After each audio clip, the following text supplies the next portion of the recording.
अब चलिए आगे बढ़ते हैं। भारत जोड़ो यात्रा में शामिल होने के लिए कांग्रेस की ओर से मिली चिट्ठी पर मायावती ने कांग्रेस और राहुल गांधी को धन्यवाद कहा है। उन्होंने ट्वीट किया कि राहुल और कांग्रेस पार्टी को धन्यवाद किया। मायावती ने भारत जोड़ो यात्रा के लिए शुभकामनाएं भी दी है। कांग्रेस और राहुल गांधी को मायावती ने शुभकामनाएं दी हैं, ट्वीट भी किया है। भारत जोड़ो यात्रा के लिए शुभकामनाएं तथा श्री राहुल गांधी द्वारा इस यात्रा में शामिल होने की लिखी गई चिट्ठी के लिए उनका धन्यवाद। ये बसपा सुप्रीमो मायावती का ट्वीट आपके सामने है। कांग्रेस का आभार जताया, राहुल का शुक्रिया कहा। भारत जोड़ो यात्रा में राहुल ने इनविटेशन दिया था बसपा को भी और उन्होंने मायावती को भी आने के लिए कहा था, लेकिन अब इसी पर ये ट्वीट के जरिए धन्यवाद किया है। मायावती ने भारत जोड़ो यात्रा के लिए शुभकामनाएं भी दी और राहुल गांधी साथ में कांग्रेस पार्टी का शुक्रिया भी अदा किया है, आभार प्रकट किया है मायावती ने। सपा अध्यक्ष अखिलेश यादव ने भी राहुल गांधी को चिट्ठी लिखी है। भारत जोड़ो यात्रा में आमंत्रण देने पर धन्यवाद कहा है अखिलेश यादव ने राहुल गांधी को। राहुल गांधी ने अखिलेश यादव को आमंत्रित किया था अपनी भारत जोड़ो यात्रा में। कल आप ये जानते हैं कि गाजियाबाद के लोनी से यात्रा की शुरुआत हो रही है। भारत जोड़ो यात्रा में आमंत्रण देने पर धन्यवाद ये कहा है अखिलेश यादव ने। Official Twitter handle Samajwadi party का, उसमें ये बातें लिखी गई हैं, चिट्ठी लिखी गई है राहुल गांधी के नाम। भारत जोड़ो यात्रा में आमंत्रण देने पर धन्यवाद जताया है समाजवादी पार्टी ने, अखिलेश यादव ने। राहुल गांधी ने अखिलेश यादव को इनवाइट किया था, आमंत्रित किया था भारत जोड़ो यात्रा का हिस्सा बनने के लिए और अखिलेश यादव ने शुक्रिया कहा है राहुल गांधी को। भारत जोड़ो यात्रा की शुरुआत कल यूपी में गाजियाबाद की लोनी से हो रही है और इस यात्रा में शामिल होने के लिए जो आमंत्रण दिया था राहुल गांधी ने अखिलेश यादव को, इसी को लेकर अखिलेश का ये धन्यवाद पत्र है, चिट्ठी है राहुल गांधी के नाम। देखिए, गाजियाबाद की लोनी से राहुल गांधी की भारत जोड़ो यात्रा की शुरुआत होने वाली है। राहुल गांधी की भारत जोड़ो यात्रा में दूर दूर से कार्यकर्ता लगातार वहां पर पहुंच रहे हैं। गाजियाबाद में भव्य पंडाल लगाया गया है जिसमें कांग्रेस नेताओं के रुकने के लिए भव्य इंतजाम भी किया गया है। खाने पीने का भी पूरा बंदोबस्त वहां पर किया गया है। कल कांग्रेस की भारत जोड़ो यात्रा गाजियाबाद के लोनी में पहुंच रही है और लोनी की आपको तस्वीर दिखाते हैं कि जहां पर भारत जोड़ो यात्रा पहुंचेगी उससे पहले लोनी में यहां पर एक टेंट लगाया गया है और जो लोग हैं दूर दराज से जो इस भारत जोड़ो यात्रा में पहुंचेंगे उनको रुकने की जो व्यवस्था है वो आपको दिखा रहे हैं कि यहां पर सर्दी का समय है और यहाँ रजाई गद्दों के साथ यहां पर जो व्यवस्था है वो की जा रही है। वहीं अभी से ही कुछ लोग पहुंचने शुरू हो गए हैं। कहां से ये लोग आए हैं इनसे बात करते हैं। चलिए आपसे जानना चाहेंगे सबसे पहले कि आपका नाम क्या है? मेरा नाम मोनिता सक्सेना है। कहाँ से आई हैं आप? मैं प्रयागराज से आई हैं। तो कल भारत जोड़ो यात्रा है, एक बार फिर शुरू हो रही है और आपके उत्तर प्रदेश में आ रही है, तो क्या तैयारी आप लोग? हम लोग की तैयारी ये है कि हम लोग राहुल जी के नेतृत्व में यहाँ 3 जनवरी से गाजियाबाद से हम लोग की यात्रा निकाली जाएगी और जिसमें काफ़ी तादाद में लोग कई प्रदेश से आ रहे हैं लोग, तो सब जुड़ेंगे और हम लोग बहुत हर्षोल्लास से उनकी यात्रा में शामिल होना आए हैं। इंतजार है? बिल्कुल इंतजार है, हाँ बिल्कुल करेंगे इंतजार उनका। और आप लोग जब तक सरकार नहीं बन जाएगी तब तक ऐसे ही मेहनत करेंगे और डटे रहेंगे। राहुल गांधी की जो भारत जोड़ो यात्रा है वो गाजियाबाद के लोनी से एक बार फिर उसकी शुरुआत होने वाली है और जो यहाँ पर जो व्यवस्था है वो व्यवस्था यहाँ पर की जा रही है। सर्दी का मौसम है तो उसको देखते हुए यहाँ पर रजाई गद्दों का भी इंतजाम है। उत्तर प्रदेश के कई ज़िलों से यहाँ पर लोग पहुँचेंगे और बताया जा रहा है कि हज़ारों की तादाद में यहाँ पर लोग पहुँचेंगे और आज देर रात्रि तक यहाँ पर ये जो टेंट लगे हुए हैं जहाँ पर जो क्षमता है 3000 से भी ज़्यादा लोगों के रुकने की है वो यहाँ पर पहुँचेंगे और पहुँचने के बाद कल सुबह से जो राहुल गांधी की भारत जोड़ो यात्रा की जो शुरुआत होगी गाजियाबाद के लोनी से उसमें सब हिस्सा लेंगे। गाजियाबाद से कैमरामैन सुनील पांडे के साथ एबीपी गंगा के लिए मैं शक्ति सिंह। राहुल गांधी की भारत जोड़ो यात्रा को लेकर एक तरफ जहां सुरक्षा के पुख्ता इंतजाम किए गए हैं, वहीं नेताओं के रहने खाने पीने का इंतजाम भी किया गया है। राहुल गांधी की भारत जोड़ो यात्रा कल लोनी में पहुंचेगी और लोनी में जिस स्थान पर कल वो पहुंचेगी और पहुंचने के बाद रात्रि जहां विश्राम होगा वहां पर हम आपको खाने की व्यवस्था दिखाते हैं कि यहां पर खाने की पूरी तरीके से जो व्यवस्था है वो व्यवस्था हम आपको दिखा रहे हैं कि यहाँ पर देख सकते हैं कि ये मसाले हैं और तरह तरह के यहाँ पर जो व्यंजन हैं वो बनाए जा रहे हैं जो सब्जियां हैं वो बनाई जा रही हैं। तैयारी आज से ही शुरू है, क्योंकि आज यहाँ पर जो लोग हैं उत्तर प्रदेश के अलग अलग ज़िलों से वो यहाँ पर बड़ी संख्या में पहुँचेंगे। हज़ारों की संख्या में वो लोग पहुँचेंगे और उन सभी के खाने पीने की जो व्यवस्था है वो यहाँ पर की जा रही है। यहाँ पर लड्डू बनाए जा रहे हैं, यहाँ पर पकौड़ियाँ बनाई जा रही हैं और यहाँ पर एक तरफ आलू देखने को मिल रहे हैं, मटर देखने को मिल रही हैं। यहाँ जो तैयारी है, खाने पीने की जो तैयारी है उसकी पूरी व्यवस्था यहाँ पर की जा रही है। बात करते हैं, आप बताइए कि यहाँ पर जो व्यवस्था है उस व्यवस्था के बारे में आपसे जानना चाहेंगे। हमारे यहाँ जो व्यवस्था है, ये जितने भी हमारे कर्मचारी जो कार्य कर रहे हैं बहुत अच्छी तरीके से दिल से लगा करके कार्य कर रहे हैं। जो आने वाले जितने भी हमारे क्षेत्र के नेतागण होंगे, प्रदेश के दूर दराज से जितने भी आएंगे, उनके लिए सबके लिए खाना तैयार किया जा रहा है।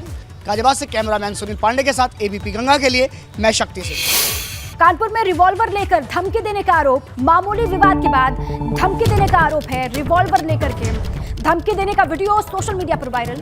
कानपुर के जाजमऊ इलाके का यह वीडियो बताया जा रहा है, आपकी स्क्रीन पर है।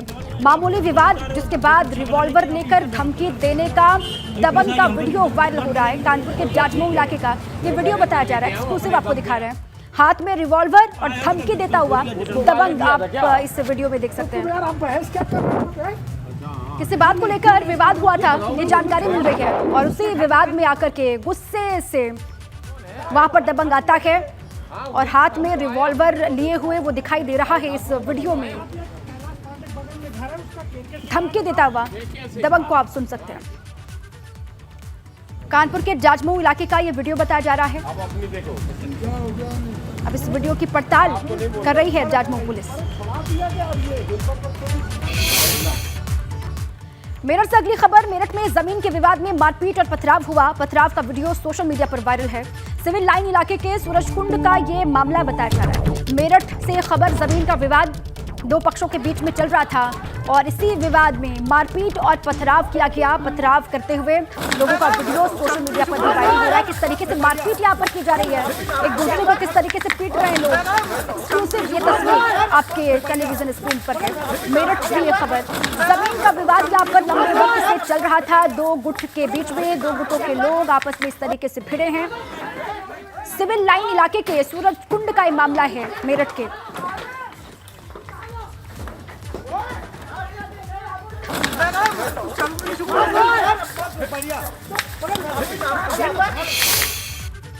बरेली से बड़ी खबर। मुठभेड़ में 25,000 का इनामी बदमाश गिरफ्तार किया गया। पुलिस ने गौ तस्कर मुख्तियार को गिरफ्तार किया है, लेकिन मुठभेड़ के दौरान एक सिपाही भी घायल हुआ। ऐसी जानकारी पुलिस ने आरोपी मुख्तियार और घायल सिपाही को अस्पताल में भर्ती करवाया। जबकि खबर है कि मुठभेड़ के दौरान गौ तस्कर का एक साथी वहां से भागने में कामयाब रहा। बरेली के भोजीपुरा थाना क्षेत्र के जल्ला लाडपुर में देर रात ये मुठभेड़ हुई है। एक सिपाही भी घायल है जिसको अस्पताल में शिफ्ट किया गया है, भर्ती करवाया गया। मुठभेड़ में 25,000 का इनामी गौ तस्कर मुख्तियार गिरफ्तार किया गया। एक सिपाही भी घायल है और गौ तस्कर का एक साथी मौके से भागने में कामयाब रहा। उसकी भी तलाश लगातार की जा रही है। शामली से बड़ी खबर, हर्ष फायरिंग की है। हर्ष फायरिंग में 2 पुलिसकर्मियों को गोली लगी। जीआरपी थाने में नए साल के जश्न के दौरान हर्ष फायरिंग की गई और इसी दौरान 2 सिपाहियों को गोली लगने की खबर है। दोनों की हालत गंभीर बताई जा रही है। दोनों को मेरठ रेफर कर दिया गया। जीआरपी थाने में तैनात सिपाही योगेंद्र और अमरीश को गोली लगने की बात सामने आ रही है। ये बड़ी खबर, हर्ष फायरिंग और उसमें दोनों सिपाहियों को जिनको गोली लगी है हर्ष फायरिंग के दौरान, उनको मेरठ रेफर कर दिया गया। जीआरपी थाने में नए साल का जश्न चल रहा था और नए साल के जश्न के दौरान हर्ष फायरिंग की गई, जिसमें सिपाही योगेंद्र और अमरीश को लगी गोली। रायबरेली से अगली खबर है। रायबरेली में दबंगों पर महिला की पिटाई का आरोप लगा है। मामूली विवाद में महिला की पिटाई का आरोप है दबंगों पर। महिला का दबंगों पर जान से मारने की कोशिश का भी आरोप है। लाठी डंडे और लात घूंसों से महिला की पिटाई की गई। दबंगों पर आरोप है कि महिला को जान से मारने की कोशिश वहां पर की गई। पिटाई का वीडियो भी लगातार वायरल हो रहा है। रायबरेली के कुंदनगंज का मामला बताया जा रहा है, जहां पर महिला की पिटाई का आरोप दबंगों पर है।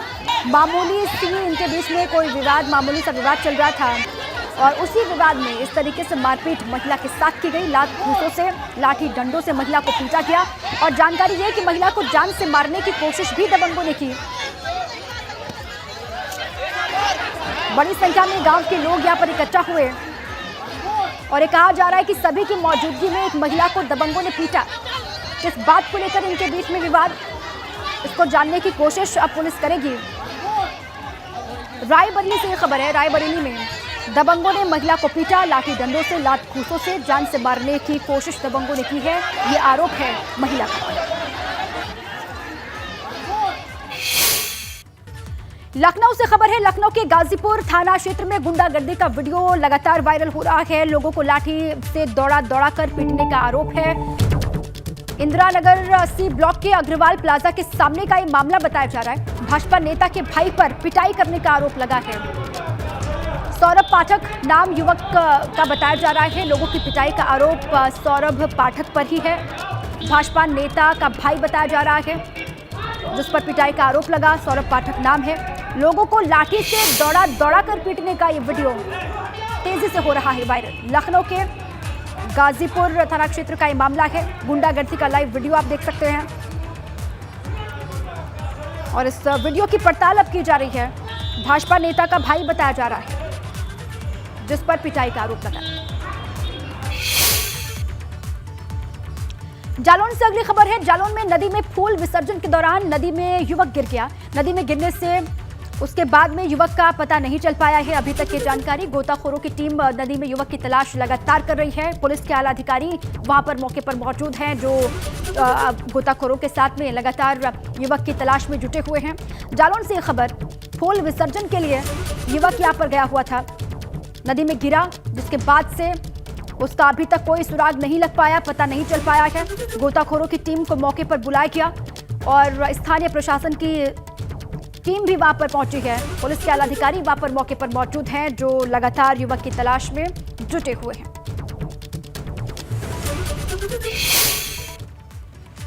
हापुड़ से खबर, हापुड़ में कोहरे की वजह से भीषण सड़क हादसा हुआ। 2 कैंटर की टक्कर के बाद पीछे से कार घुस गई। हादसे में 4 लोग गंभीर रूप से जख्मी बताए जा रहे हैं। घायलों को अस्पताल में भर्ती करवाया गया। हापुड़ से बड़ी खबर, कोहरे की वजह से विजिबिलिटी कम, भीषण सड़क हादसा यहां पर हुआ और 2 ट्रकों की टक्कर के बाद पीछे से कार घुस गई।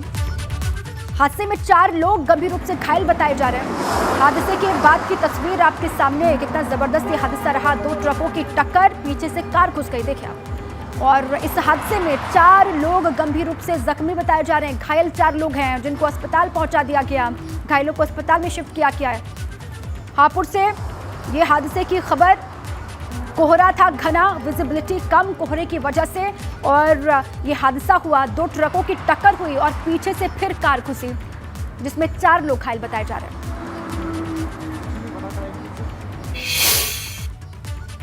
मेरठ से अगली खबर, मेरठ के थाना सिविल लाइन में 2 पक्षों में मारपीट का वीडियो सामने आया। बाबा मनोहरनाथ मंदिर परिसर में ही 2 पक्ष जमीन के विवाद को लेकर आपस में भिड़ गए, मारपीट करने लगे।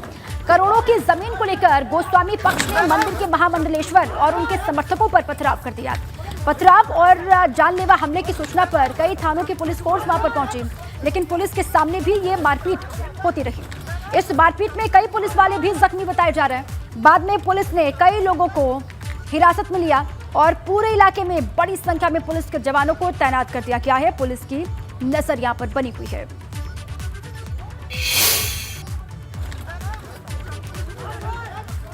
तो 2 पक्ष के लोग आपस में भिड़ गए बाबा मनोहरनाथ मंदिर परिसर में। 2 पक्षों के बीच में किस तरीके से मारपीट वो आप देख सकते हैं। पुलिस कर्मी वहां पर पहुंचे, कई थानों की पुलिस फोर्स को वहां पर मौके पर बुलाया गया। जमीन का विवाद चल रहा था, लेकिन खबर यह है कि पुलिस कर्मियों के साथ भी लोगों ने यहां पर मारपीट की है। कई पुलिस वालों पर भी हमला किया गया। पुलिस के कई कर्मी भी घायल बताए जा रहे हैं। बड़ी संख्या में अभी ये कहा जा रहा है कि मौके पर पुलिस बल तैनात है। पुलिस ने मोर्चा संभाला हुआ है। मंदिर और बाकी जो संपत्ति है लैंड की, इसको लेके 2 पक्षों में, जिसमें एक पक्ष नीलमानंद जी का है और दूसरा पक्ष सुशील गोस्वामी जी का है। दोनों अपना अपना दावा करते हैं। इस संबंध में सिविल कोर्ट में मुकदमा भी चल रहा है। 2 पक्षों के बीच पथराव और बलवा करने, हंगामा करने को लेकर एक अभियोग पंजीकृत किया गया है। कुल मिला के दोनों तरफ से 5 लोगों को हिरासत में लिया गया है। आगे की विधिक कार्रवाई अमल में लाई जा रही है। बड़ी खबर है, श्री कृष्ण जन्मभूमि विवाद मामले में शाही ईदगाह मस्जिद पक्ष ने सिविल जज सीनियर डिवीजन 3 की अदालत में आपत्ति दाखिल की है। शाही ईदगाह पक्ष ने दावे में अपनी उपस्थिति दर्ज करवाई है। कहा है कि हमें बिना सुने ही कोर्ट ने सर्वे का आदेश दिया, हमें दावे की कॉपी दी जाए और ईदगाह पक्ष को भी अपनी बात रखने का मौका दिया जाए, वक्त दिया जाए। कोर्ट ने प्रतिवादी की दलीलों को सुनने के बाद आदेश को रिजर्व रखा। अब मस्जिद पक्ष ने कहा है कि हमें दावे की कॉपी दी जाए। ईदगाह पक्ष की तरफ से आपत्ति दाखिल की गई है। मथुरा से सीधे हमारे साथी जुड़ चुके हैं, उन्हीं का रुख कर लेते हैं। नितिन जुड़े हुए हैं, नितिन का रुख करते हैं। नितिन, देखिए ईदगाह पक्ष की तरफ से कहा गया है कि उनको अपनी बात रखने का मौका नहीं दिया गया, उनकी बात को सुनी नहीं गई है, इसीलिए उन्होंने आपत्ति दाखिल भी की है। क्या डिटेल्स हैं और क्या कुछ बातें कही गई हैं ईदगाह पक्ष की तरफ से, नितिन? देखिए बिल्कुल, देखिए जिस तरीके से सीनियर जज civil division 3rd Sonika Verma ने आदेश दिया था कि एक अमीन की नियुक्ति की थी और जिसके ज़रिए वहाँ का सर्वे कराने की बात कही थी, तो इसको लेकर शीतकालीन अवकाश के बाद आज जब कोर्ट खुला है तो जो हिंदू पक्ष, जिसमें सबसे प्रमुख पक्षकार है हिंदू सेना की इसके जो अध्यक्ष हैं विष्णु गुप्ता की याचिका पर यह आदेश हुआ था, तो उसको लेकर जब जो मुस्लिम पक्ष है, मुस्लिम पक्ष के जो वकील हैं तनवीर अहमद, जो सेक्रेटरी भी हैं शाही ईदगाह मस्जिद कमेटी के, इसके साथ ही जो दूसरे अधिवक्ता हैं नीरज शर्मा, इन दोनों वकीलों ने ज़ोरदार बहस की। इनके साथ भी एक वकीलों की टीम थी। जब इन्होंने ये कहा कि जब आपने अमीन की नियुक्ति का आदेश दिया है तो हमारा पक्ष क्यों नहीं सुना गया। इसके साथ ही इन्होंने ये भी कहा कि जो भी आपने ऑर्डर दिया है उसकी नकल, यानी उसके जो डेटा शीट है, जो डॉक्यूमेंट्स हैं, वो हमें उपलब्ध कराए जाए, हमारा पक्ष सुना जाए, पूरी बात सुनी जाए। इसके साथ ही मुस्लिम पक्ष को इस बात को लेकर भी ज़बरदस्त आपत्ति है कि एक अमीन कमीशन नियुक्त किया गया, एक अमीन को अपॉइंट किया गया है कि वहाँ का जनरल इंस्पेक्शन करके आए और उसको हिंदू पक्ष की तरफ से इस तरह से प्रचारित किया जा रहा है जैसे ये सर्वे हो रहा है, ज्ञानवापी प्रकरण की तरह ये सर्वे हो रहा है। बाकायदा एक कमीशन गठित किया गया है, ये जुडिशियल कमीशन है और जिसमें बाकायदा फोटोग्राफी होगी, वीडियोग्राफी होगी। मतलब ये मुस्लिम पक्ष का ये कहना है कि छोटी सी बात को बहुत बड़े स्तर पर प्रचारित हिंदू पक्ष कर रहा है। इसको लेकर आज जब कोर्ट में ज़िरह हुई, बहस हुई, तो कोर्ट ने सारी बातों को सुना, दलील को सुना और मुस्लिम पक्ष को समय दिया है। अब देखना यह है कि 20 तारीख तक नेक्स्ट हियरिंग है, तो 20 को अब नेक्स्ट हियरिंग होगी। उससे पहले ऑर्डर शीट में कोई हाल फिलहाल में 2-3 दिन में कोई और डेट आ जाती है जिसमें आगे की कोर्ट की सुनवाई होगी। ये आज या कल सुबह तक तय हो जाएगा कि कोर्ट ने क्या इसको लेकर अगली नेक्स्ट हियरिंग क्या रखी है। अभी जो फैसला है वो रिजर्व रख लिया गया है। इस मामले में मुस्लिम पक्ष को बराबर समय दिया गया है, क्योंकि जिस तरीके से सर्वे की बात की गई तो अचानक से सियासत गर्म हो गई और मुस्लिम पक्ष में ज़बरदस्त हलचल भी बढ़ी रही। वहीं दूसरी तरफ एक और अन्य मामले में जो डिस्ट्रिक्ट कोर्ट में पेंडिंग पड़ा हुआ है, जिसमें शिशिर चतुर्वेदी हिंदू महासभा, उनकी तरफ से वाद दाखिल किया गया है। उस मामले में डिस्ट्रिक्ट कोर्ट की अदालत में कल सुनवाई होगी। वहीं एक अन्य हिंदू पक्षकार हैं अखिल भारत हिंदू महासभा के जो पक्षकार हैं दिनेश शर्मा, उन्होंने अपनी जान को खतरा बताया, कहा है कि मुस्लिम पक्ष से जुड़े लोग उनकी कभी भी हत्या करा सकते हैं। तो कुल मिला के कहा जाए इस पूरे मामले में जो पॉलिटिक्स है वो कोर्ट के अंदर ज़िरह देखने को मिल रही है, कोर्ट के अंदर वाद प्रतिवाद आर्गूमेंट्स देखने को मिल रहे हैं, लीगल आर्गूमेंट्स, तो कोर्ट के बाहर सियासत भी देखने को मिल रही है। 13.37 एकड़ का ये विवाद है और ये विवाद है जिस जगह पर जो मॉस्क है, जो मस्जिद है, जो तामीर की गई थी औरंगजेब के शाही फरमान के जरिए, उसको लेकर ये विवाद चल रहा है। और उसको लेकर जब मामला कोर्ट में पहुंचा, एडवोकेट महेंद्र प्रताप सिंह सबसे पहले कोर्ट में पहुंचे। उसके बाद करीब 1 दर्जन से ज़्यादा याचिकाएं लंबित हैं। उन्हीं याचिकाओं में से एक याचिका जो हिंदू सेना के अध्यक्ष विष्णु गुप्ता ने लगाई थी, उसमें कोर्ट ने ये कहा कि अमीन जाकर ये देख ले, सोनिका वर्मा जज ने, कि वहाँ क्या स्थिति है। और अब इसको हिंदू पक्ष सर्वे का नाम दे रहा है। मुस्लिम पक्ष का कहना है कि जनरल प्रक्रिया में कोर्ट ने ये एक कह दिया है कि अमीन जो राजस्व की एक निचली इकाई होता है वो जाकर एक रिपोर्ट देख ले। तो इसको बहुत बहुप्रचारित किया जा रहा है, बड़े स्तर पर इसको एडवर्टीजमेंट इस तरह से किया जा रहा है कि जैसे ज्ञानवापी जो प्रकरण रहा है वाराणसी में, वहाँ जिस तरह से सर्वे हुआ। हालांकि चीज़ें धीरे धीरे और जो पिक्चर है वो क्लियर होती जाएगी। आज ऑब्जेक्शन आपत्ति मुस्लिम पक्ष की तरफ से दाखिल कर दी गई है और मुस्लिम पक्ष को समय भी कोर्ट ने दे दिया है। और अब देखना यह है कि जो नेक्स्ट हियरिंग आएगी उस पर क्या स्पष्टीकरण, क्या स्पष्टता नजर आती है, क्या कोर्ट ये कहता है अमीन जाएंगे। क्या बातें कही जाती नितिन, क्या दलील दी जाती है, स्पष्टीकरण किस तरीके से दिया जाता है, इस पर लगातार नजर होगी और ये बहुत इंपॉर्टेंट हो जाता है अपने आप में। शुक्रिया आपका पूरी जानकारी के लिए नितिन। देखिए, अखिल भारत हिंदू महासभा के राष्ट्रीय कोषाध्यक्ष ने सीएम योगी को चिट्ठी लिखी है। दिनेश शर्मा ने कट्टरपंथियों से अपनी जान को खतरा बताया। दिनेश शर्मा ने सीएम योगी को चिट्ठी लिखकर सुरक्षा की मांग की है। श्री कृष्ण जन्मभूमि के पक्षकार हैं दिनेश शर्मा और दिनेश शर्मा ने यह कहा है कि अगर मेरी हत्या हुई तो जिलाधिकारी मथुरा इसके जिम्मेदार होंगे। ये बड़ी बात उनकी तरफ से कही गई है। आप बताइए, आपकी जान को खतरा है? मैं कृष्ण जन्मभूमि केस से ईदगाह घोटाने के केस में मुख्यवादी हूँ हिंदू महासभा की तरफ से, और मैंने पहले ही प्रार्थना पत्र दिया था। पिछली बार भी मगोरा थाने के अंतर्गत मुझ पर हमला हो चुका है जानलेवा।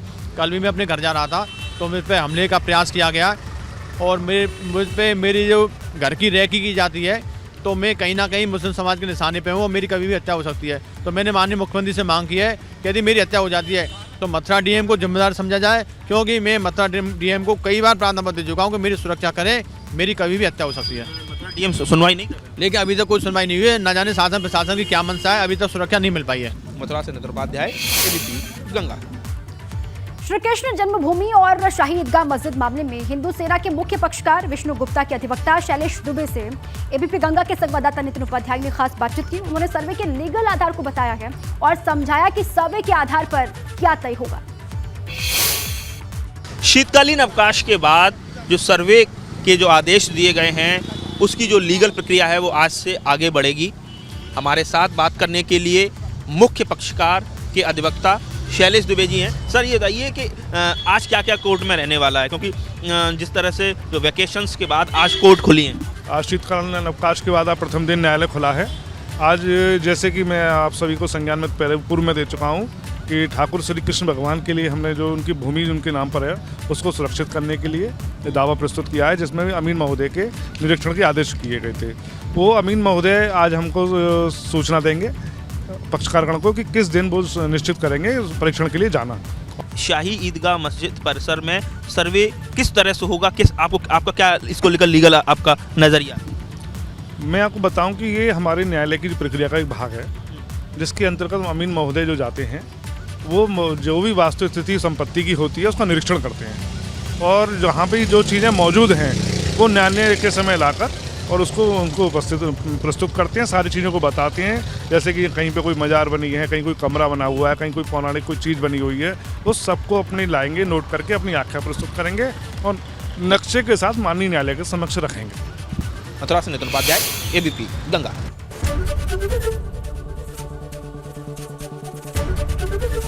एबीपी गंगा, खबर आपकी, जुबान आपकी।